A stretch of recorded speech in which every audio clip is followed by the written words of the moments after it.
Balcony.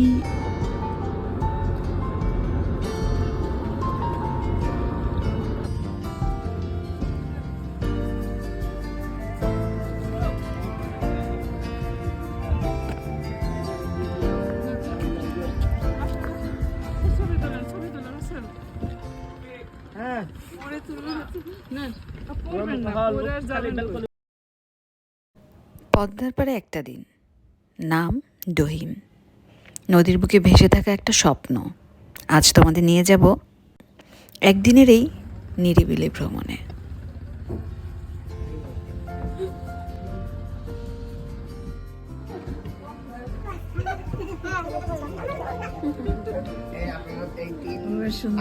Video করতেছি, এই তিনজন আপনারা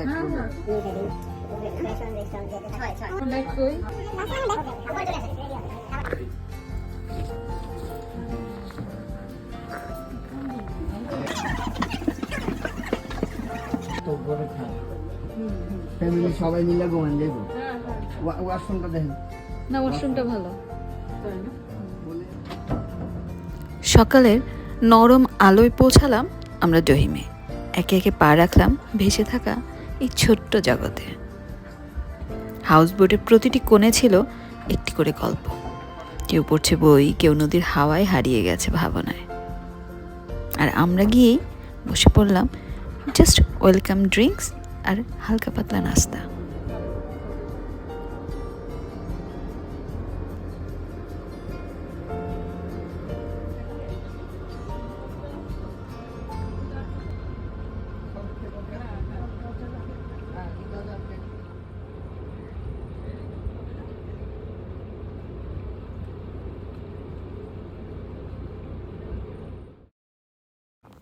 এটি ছিল আমাদের রুম।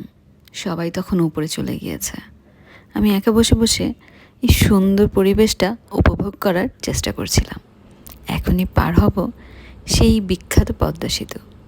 পদ্মা সেতু নিচ দিয়ে যাচ্ছিলাম আর অনেক কথা, অনেক স্মৃতি মনে পড়ছিল। আমরা যেদিন গিয়েছিলাম সেদিন হালকা বৃষ্টিও হয়েছিল। মেঘনা যেতে বৃষ্টি একটা কথা আছে না, বসে বসে এত সুন্দর একটা পরিবেশে বৃষ্টি উপভোগ করা, এও যেন একটা প্রাপ্তি। পাশ দিয়ে এরকম অনেকগুলো বোট যাচ্ছিল। সবাই সবাইকে হাই দিয়ে উৎসাহ দিয়েছিলাম। হ্যাঁ, বোঝাই যাচ্ছে প্রত্যেকেই এনজয় করছে।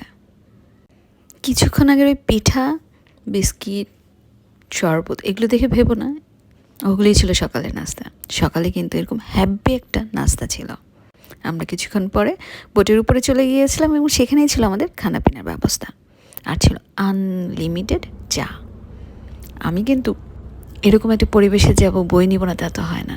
আমি বসে বসে বই পড়েছি আর চা খেয়েছি আর চারিদিক উপভোগ করেছি। এরকম সুন্দর একটা পরিবেশে নিজের মতো একা একা শুয়ে যদি তোমার পুরো সময়টা উপভোগ করতে চাও, নিজের সাথে সময়কে উপভোগ করতে চাও, তাহলে তোমার ডিটেলস জানতে হবে এবং আমি কিভাবে গিয়েছি সব কিছুই জানতে হবে। এর মাঝে আবার আমাদেরকে পেয়ারা ভর্তাও দিয়ে গেল। আর এখনই আমাদের অন্য অ্যাক্টিভিটিসের মধ্যে একটা অ্যাক্টিভিটিস, সেটা হচ্ছে একটা চরের পাড়ে বোটটা থামবে এবং সবাই নেমে এই যে ভাইয়ারা আমাদের জন্য রেডি করছে, এখানে গিয়ে সে কেউ চাইলে গোসল করবে, সময় কাটাবে, খেলাধুলা করবে, যার যেভাবে ভালো লাগে। আমি কিন্তু পদ্মার পানিতে বসেই ছিলাম, বসেই কাটিয়েছি। তো যেটা বলছিলাম সেটা হচ্ছে, তোমরা যদি জানতে চাও যে কেমন খরচ পড়েছে, কি কি দিয়েছে, কি কি অ্যাক্টিভিটিস ছিল, সেগুলো তো ভিডিওর মধ্যে দেখতে পাবেই। আর সেই ডিটেলসটা জানার জন্য শেষ পর্যন্ত দেখতে হবে। আমি ভিডিওটির শেষে সব ডিটেলস বলে দিব।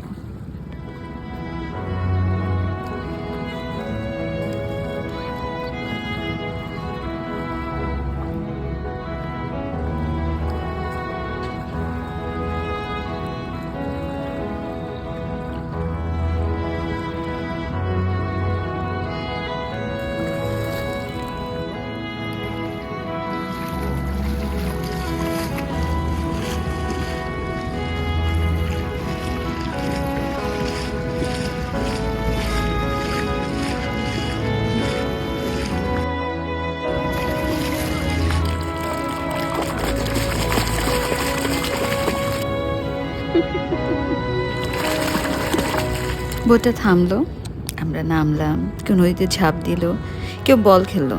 মুহূর্তগুলো যেন ছোটবেলার মতো নির্ভেজাল আনন্দে ভরা ছিল।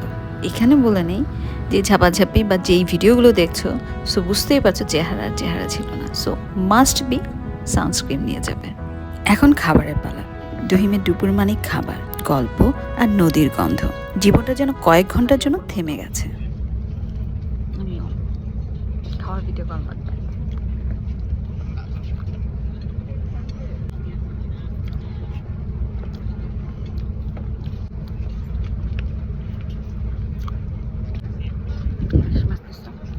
গরুর মাংস খাবারের মেনু ভালো,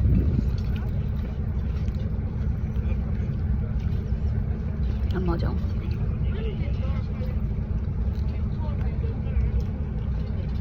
আমরা এখন পদ্মা সেতু পার হবো, সেতু এখন চলে আসছি। সুন্দর বাতাস।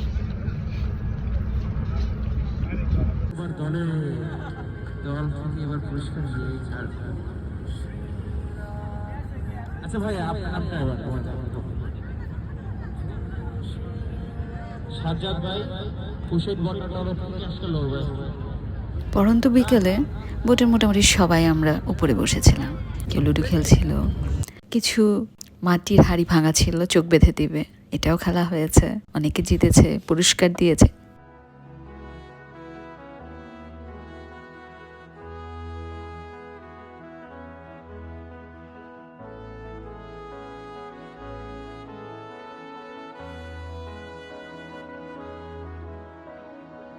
দিন শেষে ফিরছি আমরা, কিন্তু রেখে যাচ্ছি আমাদের এক টুকরো শান্তি নদীর বুকের গল্প হিসেবে।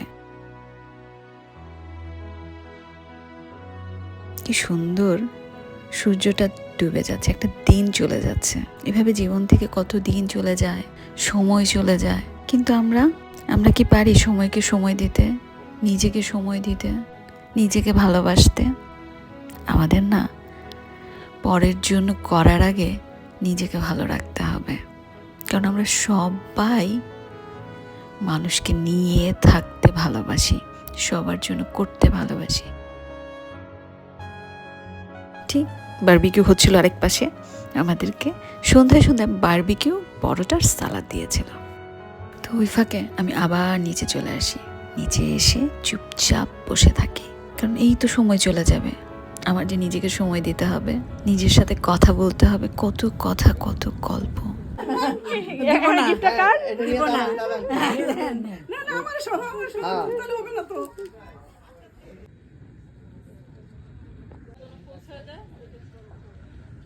এখন আসি, অনেকের এনকোয়ারি থাকে আমি কিভাবে এই ট্যুরগুলো দিয়ে থাকি, কাদের সাথে যাই। সো আমি গিয়েছিলাম হচ্ছে কান্ট্রি ট্যুরিজম বাংলাদেশ, একটা ফেসবুক পেজ আছে, তাদের মাধ্যমে তাদের ওখানেই আপডেট দিতে থাকে। কোনো রকম ট্যুর প্ল্যান থাকলে চ্যাট বক্স করা হয়, সেখানে বলা হয়েছিল আমি যেন মতিঝিল হীরাঝিল যে রেস্টুরেন্ট সেখানে থাকি। সেখানে আমাদের বাস আসে, তারপর আমাদেরকে সোজা নিয়ে যাওয়া হয় পদ্মার পাড়ে, যেখানটায় আমাদের এই বোটগুলো আমাদের জন্য অপেক্ষা করছিল। আমরা উঠে পড়লাম বোটে, অ্যান্ড দেন এই যে রাসেল ভাইয়া, উনি হচ্ছে আমাদের ট্যুর গাইড ছিলেন। এবং ওঠার পরপরই আমরা এই সুন্দর বোটটা ঘুরে ঘুরে দেখলাম। আমাদেরকে বোটটা দেখানোর পরে রুম দিয়ে দেওয়ার পর আমাদের যে রুমটা ছিল সেখানে নিয়ে যাওয়া হলো, এবং আমরা টুকটুক টুকটুক করে হেঁটে চলে যাওয়ার পরপরই রুমটার ভিউ সৌন্দর্য দেখতে দেখতে আমাদেরকে ওয়েলকাম ড্রিঙ্কস বা খাবার সব কিছু দিয়ে গেল। এই যে এটা ছিল আমাদের রুম। আমাদের রুমের ভিউ তো আগেই দেখতে পেয়েছো ভিডিওর শুরুতে, অনেক সুন্দর ছিল। আমরা সবাই খুব সুন্দর কোয়ালিটি টাইম কাটানোর পর আমি টুক করে ফাঁকে, মানে আমি প্রথমে গিয়ে একটু ভিডিও নিয়ে নিলাম। ভিডিও শ্যুট নিয়ে নেওয়ার পরপরই হ্যাঁ, ওয়াশরুম ছিল, একটা বেলকনি ছিল, রুমটা বেশ বড় ছিল, একটা ওয়ার্ড্রপ ছিল, অ্যান্ড এসি ছিল। ইয়াস, সব কিছুই অনেক সুন্দর ছিল। আর ভিউ তো কি আর বলবো, লাজবাব। কি যে সুন্দর ভিউ, না গেলে ওখানে, না ওই চেয়ারটাতে বা ওই টুলটাতে না বসলে বোঝার উপায় নেই। এরপর আমাদের অ্যাজ ইউজুয়াল যখন আমরা গ্রুপ ট্যুরে যাই তখন আমাদের এরকম একটা পরিচয় পর্ব ছিল। এখন আমাদের পরিচয় পর্ব ছিল, আমরা সবাই সাথে পরিচিত হচ্ছিলাম, হাই হ্যালো করছিলাম। আমি হচ্ছে মানে রাসেলের প্রথম যেই ট্যুর মানে যখন পেজ খোলা হয় তখনকার সময় থেকে ট্যুর দিই।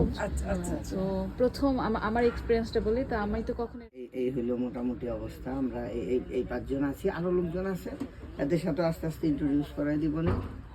আশা করি আমাকে সুন্দর একটা দিন যাবে, আমি একটু পর ঘুমাই যাবো। আচ্ছা পিঠা আছে, আমি পিঠাটাও নিয়ে আসি। হ্যাঁ একটু জন্য আর উপরে উঠে গেলাম, এই নাস্তার সময় আপনারা উপরে যাই। এরপরে তো খাবারের আয়োজন ছিল, এই দেখতেই পাচ্ছ পিঠা দিয়েছে, ভর্তা দিয়েছে, বিস্কিট দিয়েছে, এটা কেবল মাঠা মনে হয় বলে। তুমি খাবার খাও আর বসে বসে প্রকৃতি উপভোগ করো।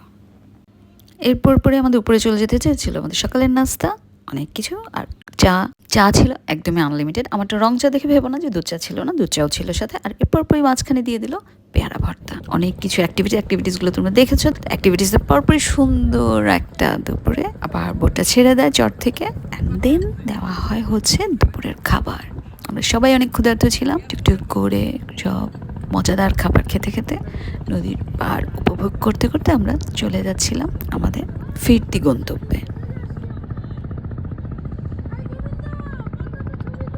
এরপর চলে আসে সন্ধ্যার খাবার, যেখানে দেওয়া হয়েছিল তান্দুরি, পরোটা, সালাদ।